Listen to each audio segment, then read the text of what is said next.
Oh, okay. I'm not sure if I am on live or not. Let me see.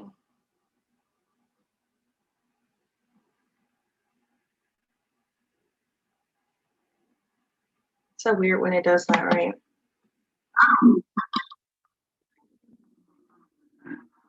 Okay. All right. So now I won't hear the playback. Hello. I am recording this and I'm also live. So if you see me looking in all these different places, that is why. Hey, Danielle. So today I have a message to share. This came to me as most messages do, like out of the blue. and I wanted to talk about it because I think that so for the last 2 weeks, I've been talking a lot about like changing, making changes, big decisions, right? Like if you're going to change your career or you are going to leave your career to start a business, or you're going to leave your business to go back to work, or you want to move up in the company ladder, but big decisions, and those big decisions are due to this feeling of unrest, like something is not right, this is not how my life should be, I'm not on the right track, like what's gone wrong, and that whole feeling that stirs up something that makes you want to move. So today, kind of on the like a big rewind for that feeling is let's go back to the beginning. Like let's go back to when you picked the career that you have now and talk about what happened between the career that you started that you thought you would love or that you did love, and now you're desperately wanting to jump ship or change or get out of it or do something different. Like what exactly was the problem? So there could be multiple problems, several different things could have happened. But the one I want to talk about today is burnout. And the reason I want to talk about this is because the reason is that I had burnout in my medical career. Um, in addition to the fact that it wasn't well suited for me. There were parts of it, parts of medicine. I'll tell my story another day, but there are parts of medicine that were really well suited for me and parts that were not suited for me and did not live up to my purpose. So, what I always want to encourage people to do is to know what their purpose is and then like run directly towards it, like run dramatically, like, like dramatically towards your purpose, leaving everything in your wake. Like, don't even, but sometimes you don't know your purpose right away. You definitely don't know it when you're 17 years old. Some people do, most people don't. You definitely may not even know it when you're 25, when you're 30, whatever. Like when you realize what it is, it's time to go and pursue it with a passion. If you have careers or multiple jobs in your past, don't look at them with regret. Look at them with they were helping you to clarify, right? Like they were providing the clarity that you needed to move forward into what your purpose actually is. Like maybe they were horribly wrong, and it's like, okay, now I know what I don't want. Now I know what's not going to work. Let me go try this. Let me go try that.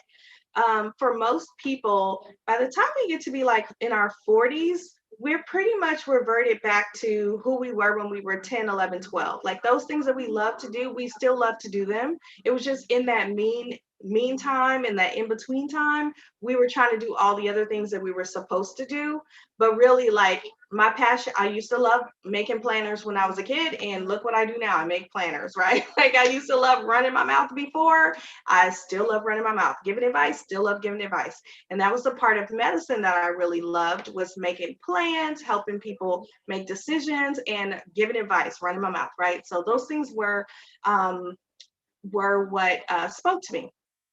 And like I said, I'll tell my story another day. So I don't want to spend too much time on that, but I do want to talk about burnout and I want to run a model for you.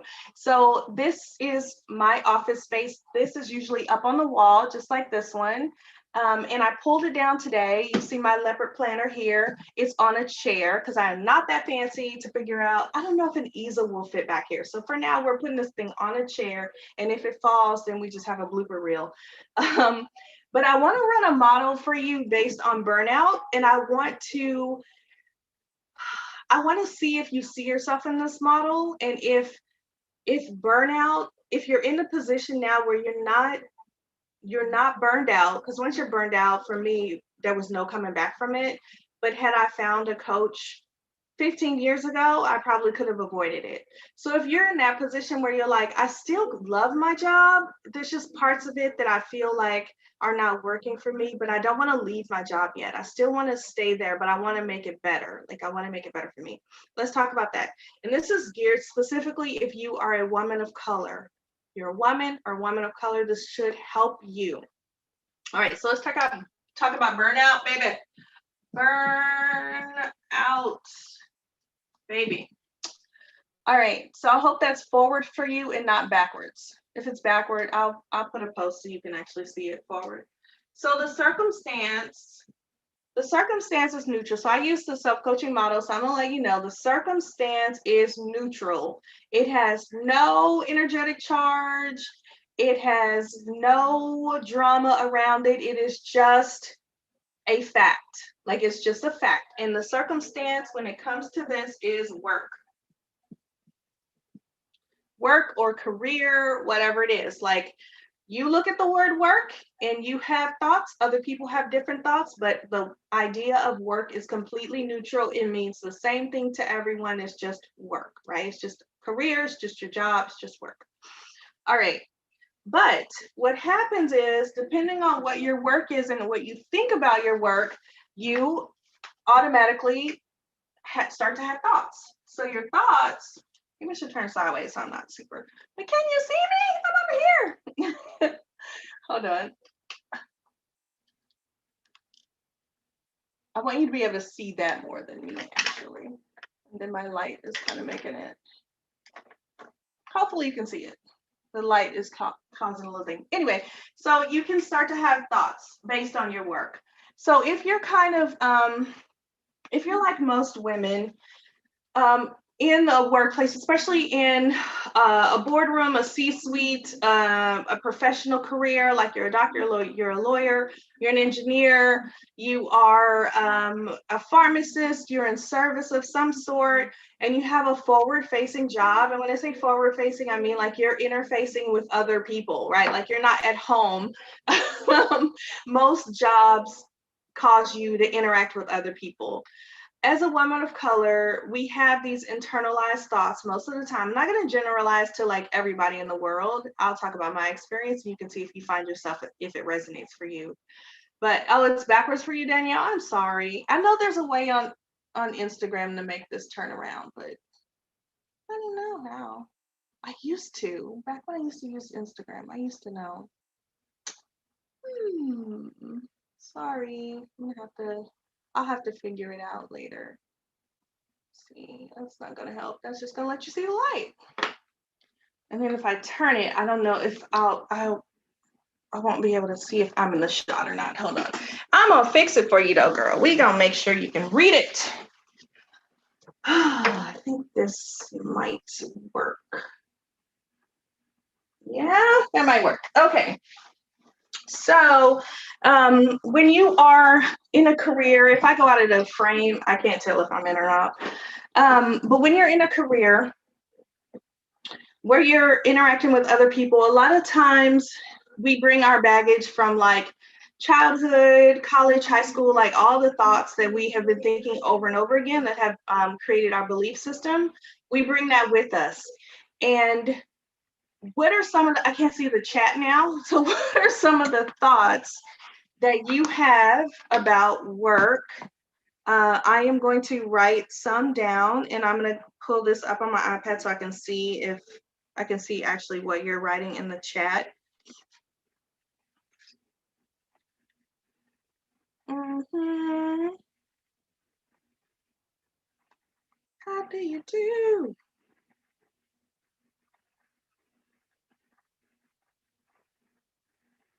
Well, smart. Yeah. All right.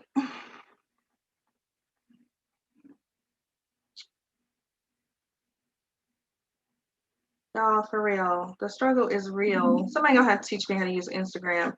So I am not gonna be able to see the chat because I don't know how to use Instagram on my iPad. I don't know how to watch myself on Instagram. All right. So I'm gonna run this model so that you can see what I'm talking about, and then we can kind of go from there. And I'll read your messages and reply to them later.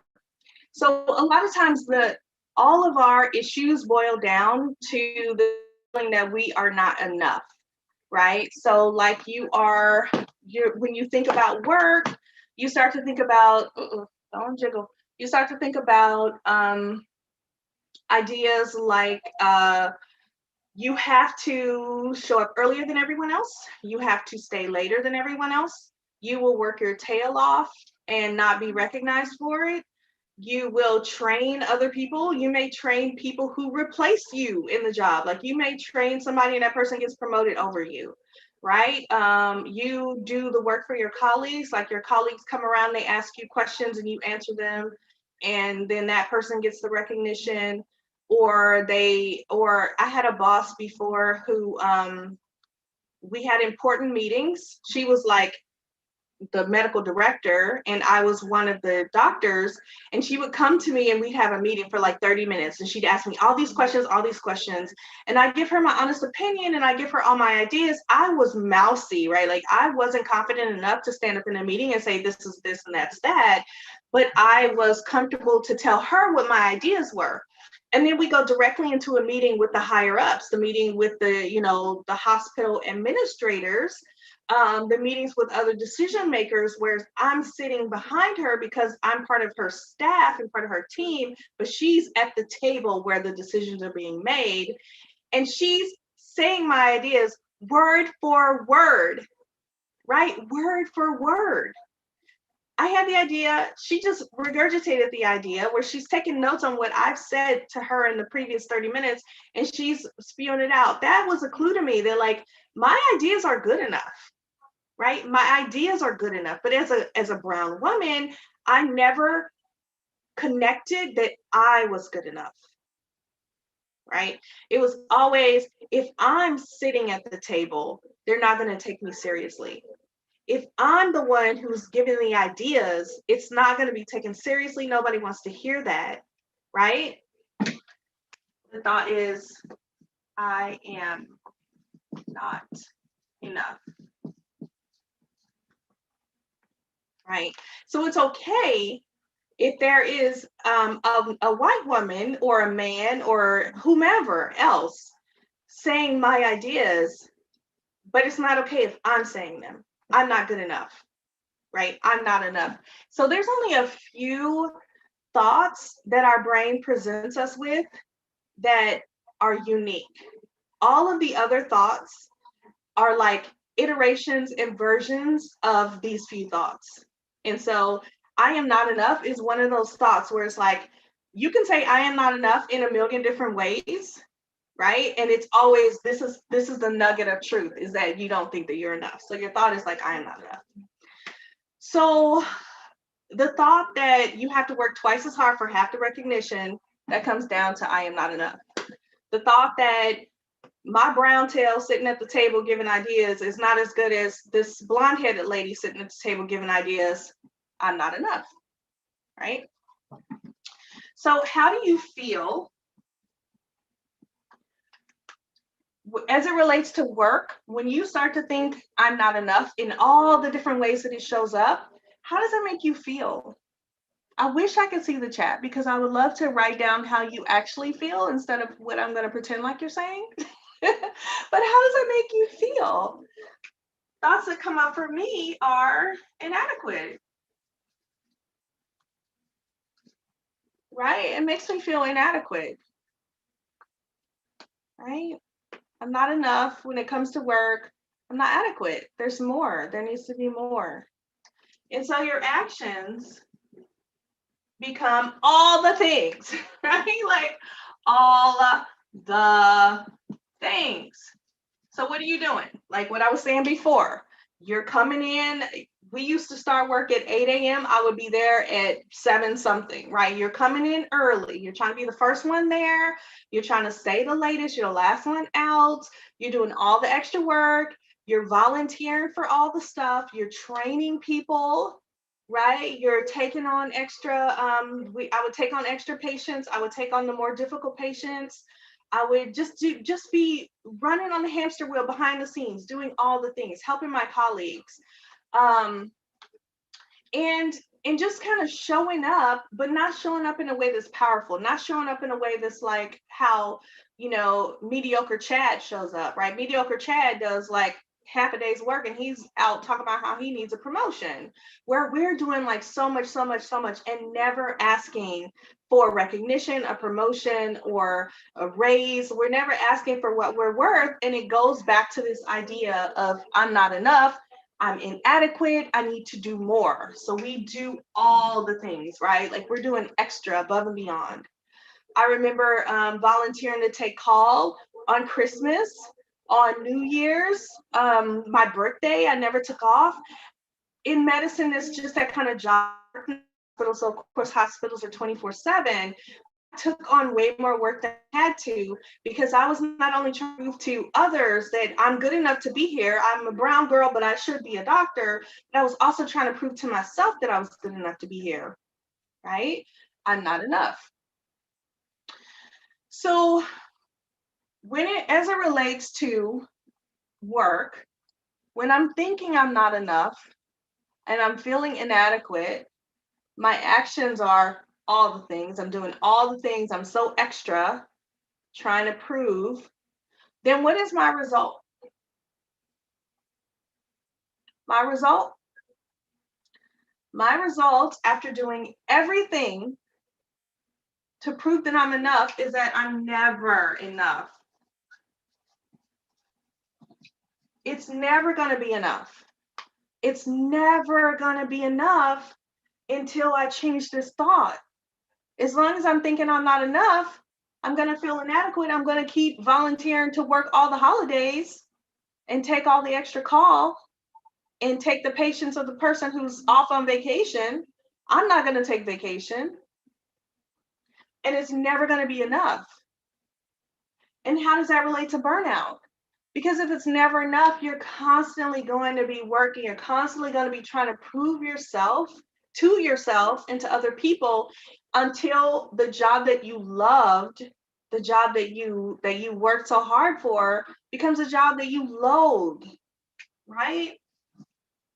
You were in love with this job and now you loathe this job. You hate it. You hate it. And now you're just looking for an escape. Now you're just trying to get out. How can I get out of this? I'm not good at this. I don't like it. And sometimes, so as I've been talking about leaving your job, changing, moving up the ladder, whatever it is, sometimes it's with the idea of this is not suited for me. And sometimes it's just plain that like you're just burned out. Like you've just been doing everything and you're burned out. And now you want to run to the next thing and try to find something else, something different, something better. What happens is if you do not change this thought, if you never change this thought, no matter what this is, you're going to keep running the same pattern, right? So now you don't work for a corporation, or now you don't work in the hospital. This happened to me. I was working in a hospital for like 10 years. I got burned out. I decided to do outpatient. I went to outpatient. Work is work, right? I went to outpatient thinking I wasn't enough. I was feeling inadequate. I was doing all the things in outpatient. It was never enough. I was burnt out again. 2 years later, same situation. Feeling horrible, feeling burned out. No matter where you change what's on that circumstance line, no matter what you change your work to, what you change, if you start working for yourself, same thing. If you still feel like you're not enough and you think you're not enough and you feel inadequate, you're going to do all the things. You're just going to do all the things for yourself. As a self-employed person, you're going to do all these things with the same thoughts and the same feelings, and you're going to be never enough, and you're going to start to hate the job, hate the career, hate the business that you're growing. You have to change this thought. Like you have to. There's no other way. Sorry, there's no other way. So what you need to change this thought to, and no matter what the iteration of this thought is, it can't be I am enough. I'm not enough. It needs to be I am enough. I am enough. With hearts all around it. It needs to be I'm good enough. It needs to be and I have all these different, I'll put them in the I'll make a post about it. But there's all these different ways to say I am enough in a way that resonates with you, that you can make it into a practice thought that becomes a belief. Okay. So it can be not just I am enough, but it can be whenever I show up, I help someone. It can be just my presence in this room is transformative. My ideas have value, right? People love me and they appreciate the work that I do, right? Nobody has to thank you for you to believe these things yourself. When I took hold of various iterations of the thought, I am enough, that's when the rest of my model changed. Okay. This was a model, the new model that I needed to take when I got promoted and I was medical director and I needed to sit at the table. Now I'm not just behind the person who's presenting, I'm the person at the table. I was able to express my thoughts, my ideas confidently because I knew every time I open my mouth, the whole room is going to go silent because they want to hear what I have to say because I'm a thought leader, right? So my thought had to be, I'm a thought leader. Whenever I share, it helps people. They get an insight. I was never scared or fearful about giving my opinion because I had practiced the thought that I'm a thought leader. People, when I say something, people are like, oh, yeah, that's a really great idea. We should try that, right? So when it comes to work, if you're thinking I am enough, your feeling is not inadequate, right? Your feeling is more like, and you could write down what you think. I'm going to write what I think since I can't see the chat. It's confident. Your feeling is confident. You feel confident. You feel like, yeah, I got this. Feel confident. You walk in there, shoulders back, you're like, yeah, I belong here, right? I belong here. What are your actions? This is revolutionary, y'all. What are your actions as it relates to work? If you're thinking, I am enough, I'm a thought leader, and you're feeling confident, what are your actions? Let's get right into that. What are your actions? Because I can tell you mine were closer to mediocre Chad than they were to what I was doing before. I'm not doing all the things, right? What are your actions? When you're confident, you know that you're enough, you are able to delegate, honey, right? You're not volunteering for everything. You're like, I ain't got nothing to prove. I have nothing to prove. Having nothing to prove is a version of I am enough. I don't have nothing to prove. I don't have to prove anything to you. I belong here. I'm qualified. I'm good enough. Those are all versions of thoughts that equal I am not, that equal I am enough. So when you're feeling confident, you can delegate things. You won't be volunteering for everything. You will be letting other people volunteer for things, right? You'll be doing your honest best. I used to have a friend who would tell me that just do your honest best. I would get so stressed out before I go to work and I just feel like, oh my gosh, and this is gonna happen, and I'm gonna have to do this, and that's gonna happen. And that the person was like, just do your honest best. Just do your part. Just do your part. So you do your part. And this was another revolutionary thought. I had a law of attraction coach who told me only do at work what makes you happy. And I was like, then I'm about to get fired because I don't like none of this ish. And he was like, look, do what you have to do, but do it in a way that makes you happy. That is when I started to incorporate more of my planning into my daily work. I made sheets and planners and trackers for what I was doing at work so that the things I had to do at work, I could do it in a way that brought me joy. I brought in more colorful, this is a shame, y'all, but look, I brought in colorful pens, and this is why I tell you, like, if you have to sit in a meeting and you have to take notes, bring your mild liners, bring colorful pens, bring highlighters.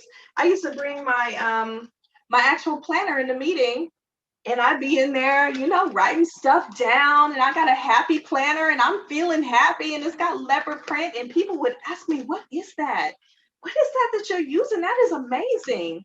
And I had the Happy Planner cover, but the inside was pages that I had made. So the inside might be patient reports and things like that. But because I loved Happy Planner, I was able to incorporate that in with my patient stuff. And so I had fun at work. What happened after that? I got a promotion. And guess what, guys? The higher you are on the ladder, the less you do. I did way less as the medical director as I did as one of the staff physicians. Way less. It was amazing. I was like, what was the guy who was there before me? I was like, what the heck was he doing? Because I don't even have nothing to do. I was mostly coaching. I was encouraging people, and I was making higher level decisions. I had plenty of time, plenty of free time. And so when you're confident in what you do because you feel like you're enough, you're not running around like a chicken with the head cut off doing all the things.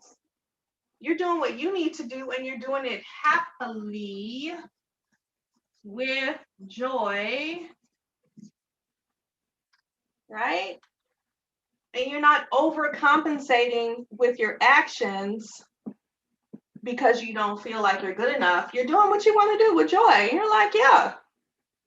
You know, Danielle is watching me, and Danielle's one of my clients, and we often, when we're coaching together, we always come back to, come at me, bro. Who gonna check me? Who gonna check me, bro? Right? That's how you feel when you're confident and you're like, I belong here. This is my seat at the table. I have a voice at this table. Who gonna check me? Right? That's how you feel. And your result is not that you're never enough. The result is that you're always enough. The result is that anything you do is gold. Anything and everything you do is gold. Anything and everything that comes out of your mouth is gold. You are not stressed out, overstressed all the time, because anything you do is gold. So you're not trying to constantly do, right? No more burnout. All right, here's part of it, because sometimes you may have a problem getting the confidence to put yourself out there, like me.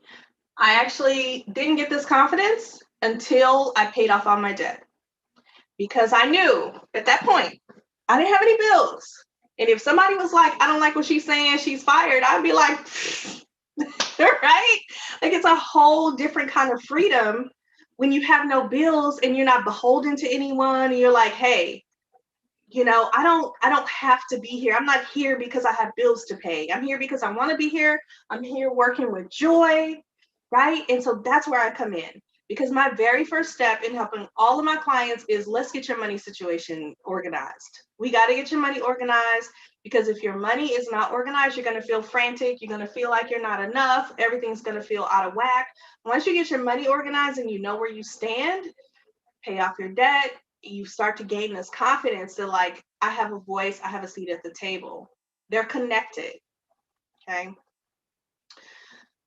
The feeling of walking into your work and feeling like you are enough, and being able to work and have joy and peace again with your job, no matter where. Remember, we never change this. It doesn't matter where you work, what kind of work you do, whether you are climbing the ladder, quitting your job, starting a business, leaving your business to go back to work, no matter what it is you're doing, that doesn't change. But what changes is you and your thoughts and the patterns that you start to create. That feeling, this feeling, is indescribably powerful. When you're the commander of your money army, when you're your own person, when you have the confidence, it doesn't matter what's happening around you. It doesn't matter who believes in you. It doesn't matter who walks out of your life. You can carry on and you can still be successful. Okay? That's what I want for you. That's what I created for myself. That's what I create for my clients. That's what I want for you. I am not standing up like on this mountaintop, like saying, come on, bring me all of your problems and I will show you how to solve them using this very academic, protocol. No, what I'm telling you is that I'm in the trenches with you. But the difference between me in the trenches and the ability to help you is that I have a tool. I have the model. I have other coaching tools that will get you there faster, right? Like my divorce was in April. It is now July, right? So in 3 to 4 months, I can get you to a point where it may take you 20 years, 15 years, 10 years to get there on your own. And it's all because I have a tool that can help you, right? I live a whole life, right? I have little kids, I have the ex, I have work, I have my business. Like I live a whole life and I'm in the trenches of life and I'm working this on myself and I work this with my clients. This is how I know that I can help you, no matter what's going on with you, because I'm not like removed from it. Like none of us are, right? Like no coach is like, well, I don't know, I don't have experience with that. Well, I may not have direct exact experience with your specific, situation, but I can tell you with the model and with the fact that most thoughts and beliefs come back to just a handful of main thoughts and main beliefs, and they are all figure outable, I can tell you without a doubt, 100% certainty, guarantee that if we're a right fit to work together, I can help you move rapidly through the issues that you're having in your life, change your patterns, completely change the way you think about your life and the way you live your life, and help you to create the things that you want in your life instead of creating the same thing over and over and over again, no matter what it is. So yes, I happen to begin with money because I think everything comes back down to money. Everything comes back around to money. So that's what I wanted to let you know about today is burnout. I realized I've been talking so much about changing jobs. I was like, wait. We need to back up for the people in the back who are like, I still kind of like my job and I'm kind of feeling like, yeah, I don't know. Let's talk about preventing and avoiding burnout. All right, if you want to know more, I will be live every day on Instagram. I'm gonna figure out my text so I can actually see comments. I'm gonna figure it out. I'll figure it out. But I'll be live every day on Instagram. I have a YouTube channel, and if you text Fran to 44144, you can get on my email list, and you'll also get access to the Budget Diary headquarters, where like I put my brain in there, like all of the things that I create, I put in there so that you have access to it when you need it. And there's also a way for you to find the Budget Diary, which is amazing, and a way for you to find coaching if you want to contact me one-on-one. But come in there, schedule a call. Let's have a conversation and see if we're a right fit to work together. I can help you through the issues that are going on with you right now. Okay, so I will see you tomorrow. Have a wonderful day. You are amazing. You are enough in all the ways. And I'm gonna see if I can turn this off.